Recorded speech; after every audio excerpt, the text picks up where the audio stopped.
السلام علیکم ورحمۃ اللہ وبرکاتہ، نحمده ونصلی علی رسولہ الکریم، اما بعد فاعوذ باللہ من الشیطان الرجیم، بسم اللہ الرحمن الرحیم، رب اشرح لی صدری ویسر لی امری واحلل عقدۃ من لسانی یفقہوا قولی۔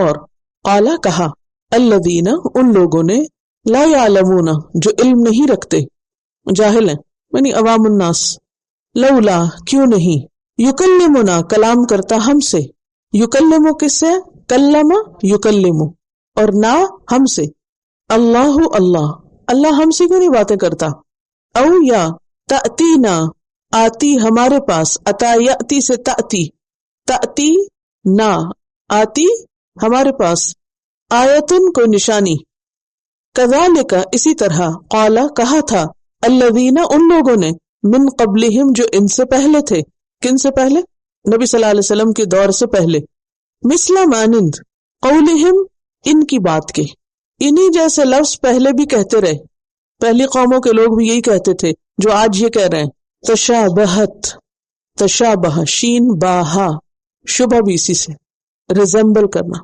تشابہ یا تشابہ متشابہ، پیچھے بھی آپ پڑھ چکے ہیں کہاں، وَأُتُوا بِهِ متشابہا، اور گائے کے بارے میں بھی انہوں نے کہا تھا، گائے ہم پر مشتبہ ہو گئی، اور یہاں بھی تشابہت پھر آ گیا ہے، ایک دوسرے سے مشابہ ہونا، ریزمبل کرنا، تشابہت ملتے جلتے ہیں، مشابہ ہیں، قلوبہم ان کے دل، قلب کی جمع، کن کے دل، اولون اور آخرون، پہلوں اور پچھلوں کے دل آپس میں ملتے ہیں، قد بینا تحقیق بیان کر دی ہم نے، بینا کا لفظ کس سے ہے، بیان سے، بانا یبین سے، ظاہر کرنا، کھول کے بیان کرنا، واضح کرنا، الآیات آیت کی جمع، علامات کونی اور شرعی دونوں آتی ہیں، لقوم اس قوم کے لیے، ان لوگوں کے لیے، یوقنون جو یقین رکھتے ہوں، پہلے پڑھا یہ لفظ، معنی بتائیے مجھے کیا ہوتا ہے یقین، ایقان، ایقن یوقن، ایقان، پیچھے سے بھی دہرا لیا کریں کبھی کبھی، جی چلے پچھلا بھولا ہوا تو ذرا سوچئے کیا ہوتا ہے یقین، ایمان کا آخری درجہ، اور شک سے خالی ہونا، ایسا علم جو شک سے پاک ہو، یعنی جب بھی کبھی یقین کا لفظ آئے تو یہ شک کی بات ضرور یاد ہو۔ ایک اور بات یہ ہے کہ کوئی بھی لفظ جو ہوتا ہے نا، یہ کوئی بھی کانسیپٹ جو ہوتا ہے وہ اپنے اپوزٹ سے زیادہ بہتر طور پہ واضح ہوتا ہے۔ آپ دو طرح سوچا کریں، مثبت اور منفی، کس طرح، پہلے ایک بات کو پازیٹیولی لیں، پھر اس کے اپوزٹ جا کے دیکھیں، مثلا ابھی میں نے کہا تھا کہ لا یعلمون، تو آپ کو معلوم میں نے ترجمہ کیا کیا تھا، جاہل، کیوں، کیونکہ صاحب علم کا اپوزٹ کیا ہوتا ہے، عالم کا اپوزٹ جاہل ہے، تو بجائے اس کے کہ ہم ترجمہ کریں جو نہیں جانتے، ٹھیک ہے وہ ایک پیسو ترجمہ ہے، لیکن جب آپ کہیں گے نا جو جاہل ہے تو اگریسو ترجمہ ہے، تو اس سے جو بات سمجھ آئے گی وہ سیدھی طرح سے نہیں سمجھ آئے گی، ٹھیک ہے۔ عربی کا ایک مشہور قول ہے، تعرف الاشیاء بازدادها، تعرف الاشیاء بازدادها، عربی کے محاورے چھوٹے چھوٹے اس لیے بولتی ہے کہ کبھی تو شاید فائدہ دے ہی جائیں، آج نہیں تو کل صحیح۔ تعارف کا مطلب ہے پہچانی جاتی ہیں، الاشیاء چیزیں، بازدادها اپنے اپوزٹس کے ساتھ، جیسے روشنی کیسے پہچانی جاتی ہے، اندھیرے سے، دن کیسے پہچانا جاتا ہے، رات سے، اگر رات نہ ہو تو دن کی کوئی سمجھ ہی نہ آئے ہم کو، خوشی کیسے پہچانی جاتی ہے، غم سے، سکھ دکھ، سکھ، بیماری صحت سے۔ تو یہ سوچنے کا ایک طریقہ ہوتا ہے، جب آپ کچھ سوچ رہے ہوں، غور و فکر کر رہے ہوں، تو جس چیز کو آپ دیکھ رہے ہیں اس کے اپوزٹ کو ضرور دیکھا کریں، اس سے آپ کا ذہن بہت جلدی کھل جائے گا۔ تو یہاں پر کیا بات ہو رہی تھی، یقین کی بات ہو رہی تھی، جی ہاں یقین کی، تو یقین ایسا علم جو شک سے پاک ہو۔ وقال الذین لا یعلمون، اور کہا ان لوگوں نے جو علم نہیں رکھتے، اس دور میں کون لا علم لوگ تھے، امی، اہل مکہ، اہل مکہ نے ایک مطالبہ کیا، لولا یکلمنا اللہ، اللہ ہم سے کیوں نہیں باتیں کرتا، اللہ ہم سے کیوں نہیں کلام کرتا، کلم یکلم تکلیم، او تاتینا آیا، یہ ہمارے پاس کوئی نشانی کیوں نہیں آتی، آپ کہتے ہیں کہ اللہ آپ کے پاس وہی بھیجتا ہے، آپ کے پاس نشانی آتی ہے، ہمارے پاس کیوں نہیں آتی۔ اللہ تعالیٰ فرماتے ہیں کہ یہ نئی بات نہیں کر رہے، کذالک قال الذین من قبلہم مثل قولہم، اسی طرح کہا تھا ان لوگوں نے بھی جو ان سے پہلے تھے، انہی کی طرح کی بات، ان سے پہلے مثلاً بنی اسرائیل نے کیا کہا، لن نؤمن لک حتی نری اللہ جہرۃ، سورۃ البقرہ 55۔ یعنی پچھلی اقوام نے بھی ایسی ہی بات کی۔ بات یہ ہے کہ وہ کیوں یہ مطالبہ کر رہے تھے کہ اللہ ہم سے کلام کرے؟ کیونکہ نبی صلی اللہ علیہ وسلم نے نبوت کا دعویٰ کیا تھا، تو وہ آپ کی نبوت کی تصدیق چاہتے تھے۔ کس سے کنفرم کرنا چاہتے تھے؟ براہ راست اللہ تعالیٰ سے، کہ ہم خود بات کر کے پوچھیں گے کہ واقعی یہ محمد اللہ کے رسول ہیں۔ ایسا ہوتا نا کہ جب کوئی آ کے آپ کو کچھ کہتا ہے تو آپ کہتے ہیں نہیں مجھے یقین ہے، میں ذرا خود کنفرم کروں گی۔ انسانوں سے کنفرم کرنا، تصدیق کرنا کرے بھلا، لیکن کسی کا یہ کہنا انتہائی سرکشی کی بات ہے۔ آپ ہیں کون جو اللہ آپ سے بات کرے؟ یا پھر یہ ہے کہ رسول کے پاس کیوں معجزے آتے ہیں، ہمارے پاس کیوں نہیں آتے، ہمارے پاس خود آئیں، ہم دیکھنا چاہتے ہیں۔ اور اس کی بہت زبردست تفصیل سورت بنی اسرائیل میں بہت ڈیٹیل کے ساتھ اللہ تعالیٰ ان کی بات بیان کرتے ہیں۔ وَقَالُوا لَن نُؤْمِنَ لَكَ، کہا انہوں نے کہ ہم نہیں تیری بات مانیں گے، حَتَّى تَفْجُرَ لَنَا مِنَ الْأَرْضِ يَنبُوعًا أَوْ تَكُونَ لَكَ جَنَّةٌ مِّن نَخِيلٍ وَعِنَبٍ فَتُفَجِّرَ الْأَنْهَارَ خِلَالَهَا تَفْجِيرًا أَوْ تُسْقِطَ السَّمَاءَ كَمَا زَعَمْتَ عَلَيْنَا كِسَفًا أَوْ تَأْتِيَ بِاللَّهِ وَالْمَلَائِكَةِ قَبِيلًا أَوْ يَكُونَ لَكَ بَيْتٌ مِّن زُخْرُفٍ أَوْ تَرْقَىٰ فِي السَّمَاءِ وَلَن نُّؤْمِنَ لِرُقِيِّكَ حَتَّىٰ تُنَزِّلَ عَلَيْنَا كِتَابًا نَقْرَؤُهُ قُلْ سُبْحَانَ رَبِّي هَلْ كُنتُ إِلَّا بَشَرًا رَّسُولًا۔ انہوں نے کہا ہم تیری بات نہ مانیں گے جب تک کہ تو ہمارے لیے زمین کو پھاڑ کے ایک چشمہ نہ جاری کر دے، کیونکہ مکہ میں مشکل تھا، ممکن نہیں تھا، یا تیرے لیے کھجوروں اور انگوروں کا ایک باغ پیدا ہو تو اس میں نہریں رواں ہوں، یا آسمان کو ٹکڑے ٹکڑے کر کے ہمارے اوپر گرا دے جیسا کہ تیرا دعویٰ ہے، یا خدا اور فرشتوں کو روح در روح ہمارے سامنے لیا، یا تیرے لیے سونے کا ایک گھر بن جائے، یا تو آسمان پہ چڑھ جائے، اور تیرے چڑھنے کو بھی ہم یقین نہ کریں گے جب تک کہ تو ہمارے اوپر ایک ایسی تحریر نہ اتار لے جسے ہم خود پڑھیں، حالانکہ پڑھنا لکھنا نہیں آتا۔ اے نبی صلی اللہ علیہ وسلم ان سے کہو پاک ہے میرا رب، کیا میں ایک پیغام لانے والے انسان کی سوا کچھ اور بھی ہوں؟ یہ سب باتیں اپنے تک رکھو، میرا کام صرف میسج کنوے کرنا ہے۔ تو یہ ایروگنس کی علامت ہے، یہ کر دو وہ کر دو، پھر یہ بھی نہیں مانیں گے، وہ اپنی کی بات کو جھٹلانا، اور یہ سب فضول کی بحثیں ہر دور کے عوام اپنے پیغمبر سے کرتے رہے۔ تو اللہ سبحانہ وتعالیٰ نبی صلی اللہ علیہ وسلم کو تسلی دیتے ہیں کہ یہ پہلی دفعہ آپ کے ساتھ نہیں ہو رہا۔ اچھا بالکل اسی طرح ہوتا ہے نا کہ جیسے آپ کسی کو اللہ کی کوئی بات بتاتے ہیں تو وہ آپ سے مطالبے شروع کرتے ہیں، proof this proof that proof that, جب تک یہ سارا پروف نہیں ہوگا تو ہم نہیں مانیں گے، جو پروف کر لے تو پھر کوئی اور بات لے آتے ہیں، چونکہ ماننا تو ہے نہیں انہیں۔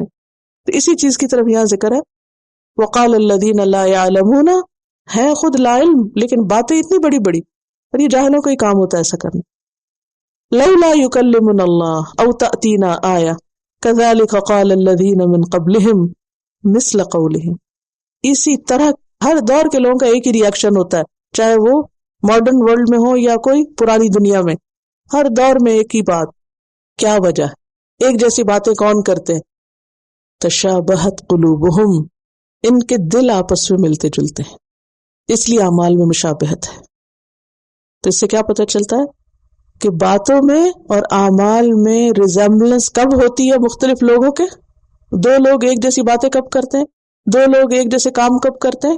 جب ان کے دل ایک جیسے ہوتے ہیں، they think alike۔ اور بعض اوقات ایک ہی وقت میں دو اکٹھے بول رہے ہوتے ہیں، کیونکہ وہ ایک ہی ویو لینتھ پہ جا رہے ہوتے ہیں، ایک ہی جیسے کام کر رہے ہوتے ہیں۔ تشابہت قلوبہم، تو اصل چیز ہے دلوں کا ایک ہونا۔ اب یہ جو مسلمانوں میں اتحاد اور اتفاق کی بات ہے نا، یہ نہیں ہو سکتی جب تک کہ دل نہ ملتے جلتے ہوں۔ تو جو دین کی صحیح تعلیم ہوتی ہے نا، وہ دلوں کو جوڑتی ہے، اور دلوں کے اندر ریزمبلنس ہوتی ہے، پھر باتیں بھی ایک جیسی ہونے لگتی ہیں اور کام بھی ایک جیسے ہونے لگتے ہیں۔ پھر وہ کہیں دور بھی ہوں تو لوگ کہتے ہیں اچھا آپ فلاں کو جانتے ہیں، وہ خود ہی کنیکشن جوڑ لیتے ہیں۔ تشابہت قلوبہم قد بینا الآیات لقوم یوقنون، ہم نے خوب بیان کری کھول کھول کے آیات، لیکن کن کے لیے یہ آیات فائدہ مند ہے؟ ان لوگوں کے لیے جو یقین کر لیں، جو شک سے خالی ہوں۔ ہر ایک کو فائدہ نہیں دیتی۔ قرآن پاک میں تو ہے سورۃ یونس 101، وما تغنی الآیات والنذر عن قوم لا یؤمنون، نہ ماننے والوں کے لیے آیات اور ڈراوے کسی کام نہیں آتے۔ کیوں؟ اس لیے کہ ان کے دلوں پہ زنگ لگا ہوا ہے۔ کلا بل ران علی قلوبہم ما کانوا یکسبون۔ اس آیت سے یہ بات پتہ چلتی ہے کہ ہر دور میں دو طرح کے لوگ رہے، کچھ ماننے والے ہوتے اور کچھ نہیں ماننے والے ہوتے۔ آیات اس کو فائدہ دیتی ہیں جو یقین کرے، جن کا یقین نہیں ہوتا ان کو آیات سے فائدہ بھی نہیں ہوتا۔ مثلا حدیث میں آیت الکرسی کے بارے میں آتا ہے کہ جو رات کے وقت اس کو پڑھے تو اللہ کی طرف سے اس کے لیے ایک نگران مقرر کر دیا جاتا ہے اور صبح تک شیطان اس کے پاس نہیں آتا. بہت سے لوگ جو یقین کرتے اس بات کا، جب وہ رات کو آیت الکرسی پڑھتے ہیں تو یہ یقین کے ساتھ سوتے ہیں کہ شیطان سے محفوظ رہیں گے اور اللہ کی طرف سے ہماری حفاظت ہوگی. لیکن جن لوگوں کو اس بات کا یقین نہیں، ان کے لیے یہ بات کوئی حقیقت نہیں رکھتی اور ان کو فائدہ بھی نہیں ہوتا. یہ جو یقین کی کیفیت ہوتی ہے نا، اس سے بہت سی چیزیں آسان ہو جاتی ہیں. جب آپ کسی کے اوپر ٹرسٹ کرتے ہیں اور اس کی بات کو یقین کے ساتھ سنتے ہیں تو آپ کا عمل بدل جاتا ہے. لیکن اگر آپ شک کی نگاہ سے دیکھتے رہیں دوسرے کو تو کیا ہوتا ہے؟ جب آپ ڈاؤٹ فل ہوتے کسی کے بارے میں تو اس کی بات اثر نہیں کرتی. تو یہ جو ٹرسٹ کا ہونا ہے یہ بہت ضروری ہوتا ہے. اور خاص طور پر قرآن اور سنت کی جتنی بھی باتیں چاہے ہماری سمجھ میں آئیں یا نہ، ان پہ شک نہیں کرنا چاہیے، ان کو یقین کے ساتھ ماننا چاہیے کہ یہ جب اللہ نے کہہ دیا تو بات ایسے ہی ہوگی، اس کے سوا کچھ نہیں.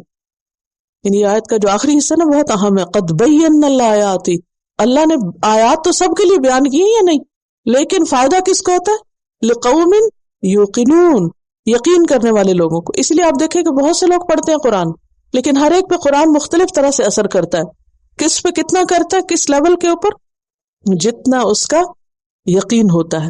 یقین زیادہ ہو تو زیادہ. والذین اہتدوا زادہم ہدی، سورۃ التوبہ میں آتا ہے 124 میں، فَأَمَّا الَّذِينَ آمَنُوا فَزَادَهُمْ إِيمَانًا وَهُمْ يَسْتَبْشِرُونَ. جن لوگوں کا ایمان ہوتا ہے جب کوئی آیات نازل ہوتی ہیں تو ان کا ایمان اور بڑھ جاتا ہے اور وہ خوش ہونے لگتے ہیں.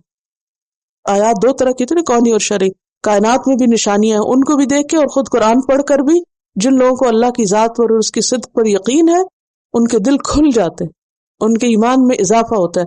وہ قرآن پڑھ کر کچھ لے کے اٹھتے ہیں، اور جن کو یقین نہیں ہوتا وہ جیسے آتے ویسے ہی چلے جاتے ہیں. تو اصل بات یقین کی ہے.